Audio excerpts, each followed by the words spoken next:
ज्योतिष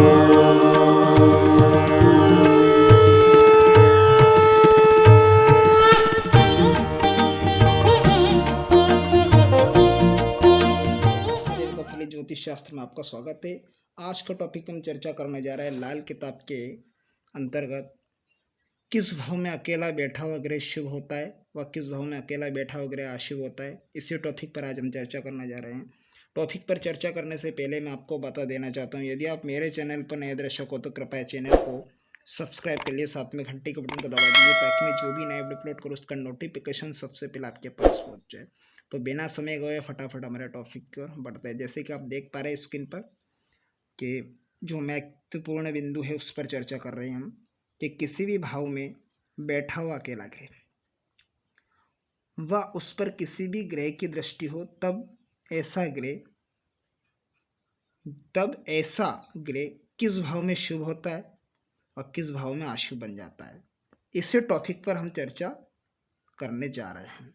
तो हम यहाँ पर हम इसे अग्रलिखित तरीके से समझेंगे, जो कि यहाँ पर देखेंगे कि सूर्यदेव के बारे में चर्चा कर लेते हैं। अब सूर्यदेव अगर जन्म कुंडली में अकेला, जन्म कुंडली में अगर वो प्रथम भाव में बैठा हो, ठीक है, या द्वितीय घर में बैठा हो, या तृतीय हाउस में बैठा हो, तीसरे घर में, या चौथे घर में बैठा हो, या पंचम भाव में बैठा हो, या नवम में बैठा हो, या एकादश भाव में बैठा हो, या द्वादश भाव में बैठा हो, तो ये शुभ भाव होंगे सूर्यदेव के। इन भाव में सूर्यदेव शुभ होंगे, ठीक है। अब अशुभ कब होंगे? अशुभ घर कौन सा होगा? सूर्यदेव का अकेला बैठेंगे, अशुभ किस भाव में हो जाएंगे? तो अशुभ घर होंगे सूर्यदेव के। तो अशुभ घर कौन सा होगा सूर्यदेव का? तो अशुभ घर होंगे सूर्यदेव के छठा, सातवां और 10वां घर, क्योंकि जो छठा घर होता है अपने शत्रु का, सूर्य के शत्रु ग्रह, ठीक है, वो होता है बुध देव। अब जरूरी नहीं है कि यहाँ बुध की वजह से सूर्यदेव अकेले बैठे तो अशुभ नहीं। अशुभ इसलिए होंगे क्योंकि यहाँ इस भाव के छठे घर के कालपुरुष की कुंडली के अनुसार कन्या राशि, कन्या राशि के जो पक्का घर होता है, इसका पक्के स्वामी होते हैं, कारक स्वामी बनते हो केतु देव बनते हैं, ठीक है। तो ऐसी कंडीशन में इस भाव में भी सूर्य अशुभ होंगे। सप्तम भाव की बात करते हैं तो इस घर में सातवां घर होता है शुक्र का।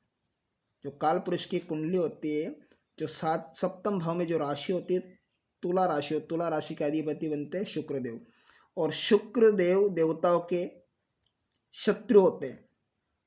अगर ये राक्षसों के गुरु बनते शुक्रदेव, जो कि शुक्र राक्षसों दानवों के गुरु है शुक्रदेव, और सूर्यदेव देवताओं ग्रह की लिस्ट में आते हैं, देवताओं के अंतर्गत आते हैं। तो शुक्र और सूर्य के दोनों मित्र है नहीं है, ये क्या है? शत्रु है। या क्या है? शत्रु। तो ये मित्र नहीं है, शुक्र के मित्र नहीं है सूर्यदेव, ये क्या है? शत्रु है। तो इसलिए सप्तम भाव में सूर्य भी अशुभ रहेगा। फिर इसके बाद में बात करते हैं दशम भाव में। दशम भाव में जो राशि होती है कालपुरुष की मकर राशि हो, और मकर राशि में सूर्यदेव क्या होंगे? अशुभ होगा। तो इस भाव में 10वें घर में सूर्यदेव अशुभ होंगे, क्योंकि मकर राशि के अधिपति बनते शनिदेव और इसके कारक स्वामी भी शनिदेव हुए। तो सूर्य शनि यानी बाप बेटे दोनों में शत्रुता है।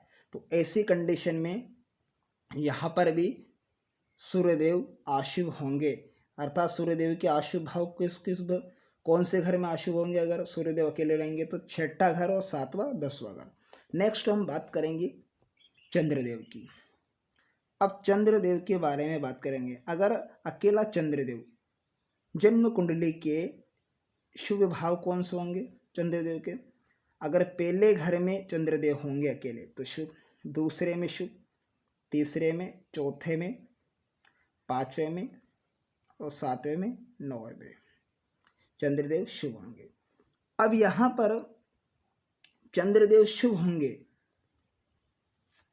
ऐसी स्थिति में क्या होता है, चंद्रदेव शुभ होंगे तो यहां पर जो अशुभ घर कौन सा होगा चंद्रदेव का, अशुभ भाव कौन सा होगा चंद्र का, तो 6ठा 8वां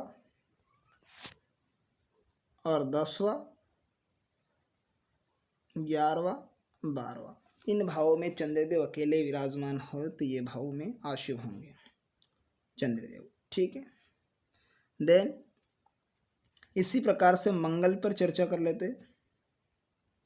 तो मंगल देव के शुभ भाव कौन से होंगे, तो शुभ भाव अर्थात शुभ घर कौन सा होगा मंगल देव का, पहला, दूसरा, तीसरा और 5वां, 6ठा, 7वां, 9वां, 10वां, 11वां, 12वां, इन भावों में मंगल देव शुभ होंगे।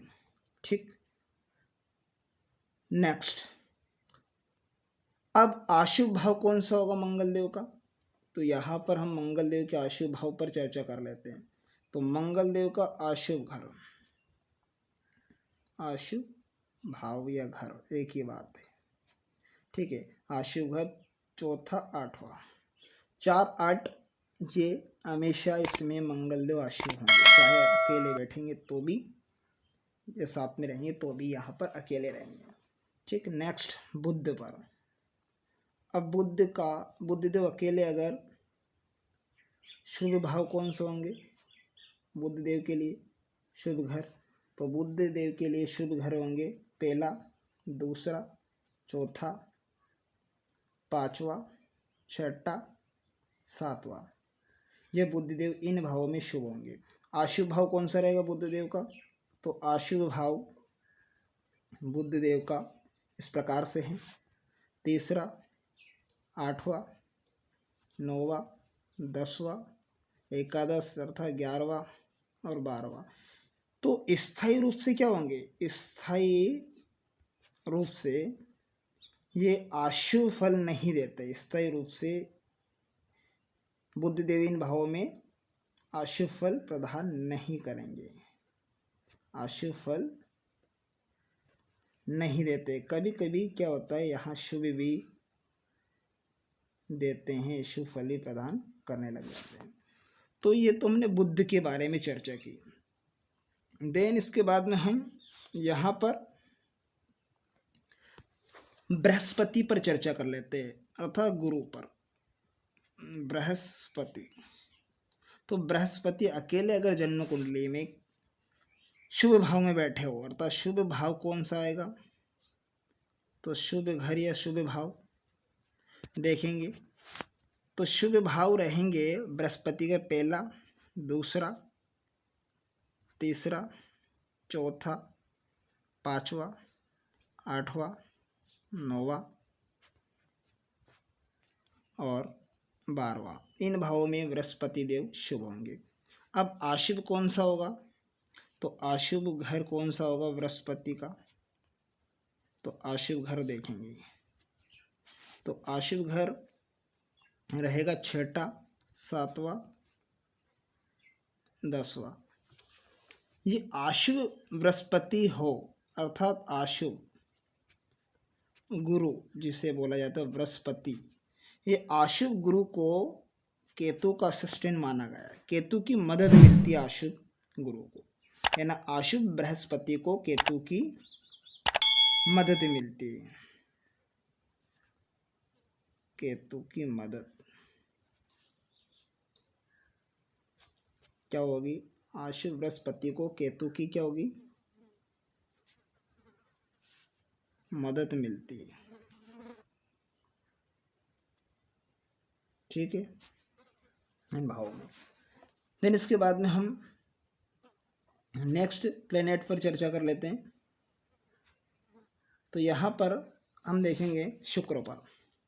अब शुक्रदेव अकेला जन्म कुंडली में शुभ घर कौन सा होगा शुक्र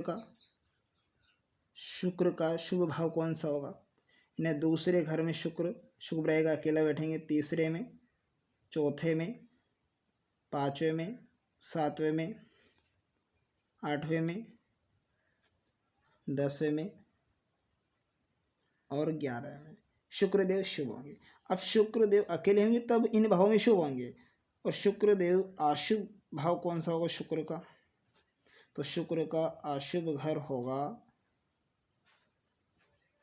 शुक्र का अशुभ घर पहला, छठा, नौवा, इन भावों में शुक्रदेव अकेले बैठे हो तो अशुभ रहेंगे, या चाहे इन भावों में अन्य ग्रह भी साथ में होंगे तो भी शुक्रदेव अशुभ होंगे।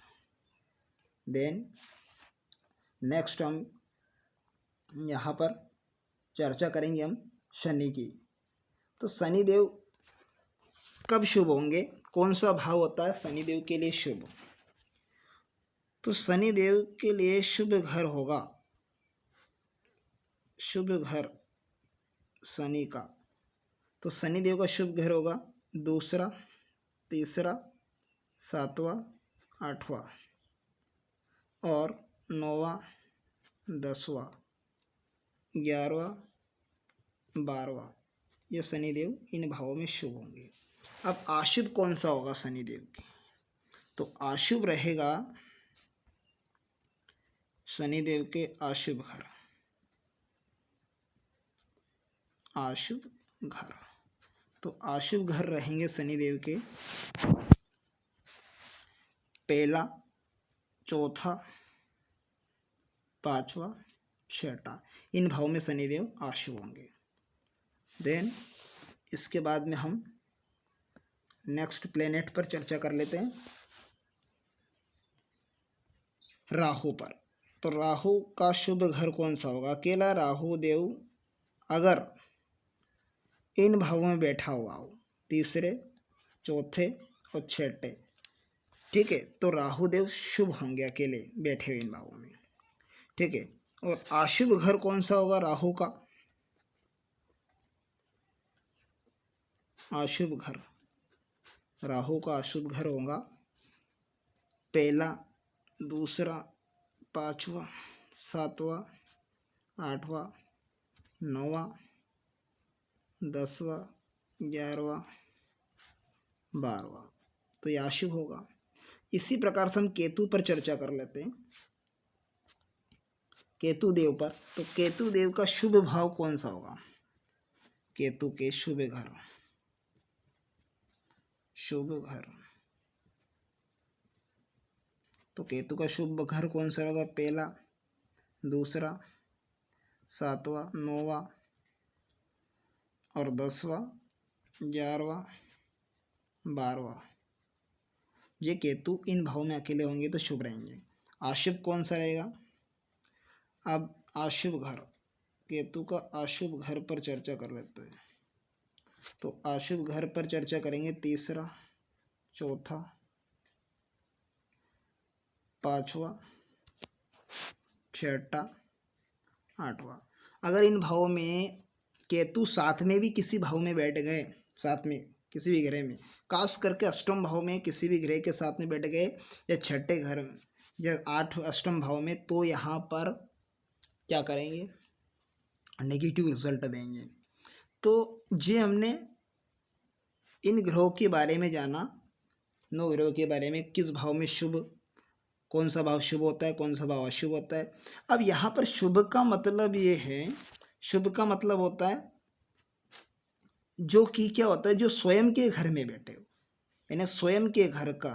शुभ ग्रह का मतलब है स्वयं, स्वयं का घर हो, या स्वयं के घर में जो ग्रह सिंगल बैठा हो, ठीक है, स्वयं के घर में बैठा हो, वह उच्च की राशि में बैठा हो, है ना, उच्चस्थ स्थान में बैठा हो, या मित्र के घर में बैठा हो, या मित्र के घर में हो, तो ऐसी कंडीशन में वो क्या होगा, शुभ ग्रह होगा। अब अशुभ ग्रह क्या होगा, अशुभ ग्रह का मतलब यह होता है, अशुभ ग्रह से तात्पर्य है कि शुभ ग्रह का मतलब, तो हमें सामना का शुभ ग्रह का अर्थ क्या था, शुभ। अब अशुभ का मतलब होता है ऐसा ग्रह जो स्वयं के घर में नीच, ऐसा ग्रह जो स्वयं के घर में नीच का हो, स्वयं के घर में क्या हो, नीच का हो, कैसा हो, नीच का, ठीक है, स्वयं के घर में नीच का हो, ठीक है, या फिर शत्रु के घर में हो, या फिर शत्रु के घर में हो, तो ऐसी कंडीशन में ग्रह अशुभ होगा। तो ये शुभ अशुभ ग्रहों पर हमने चर्चा की कि किस भाव में शुभ होते हैं ग्रह और किस भाव में अशुभ होगा। इसी टॉपिक पर आज हमने चर्चा की। तो मिलते हैं किसी नेक्स्ट वीडियो में, तब तक के लिए आप मुझे दीजिए इजाज़त। ओम नमः शिवाय मित्रों।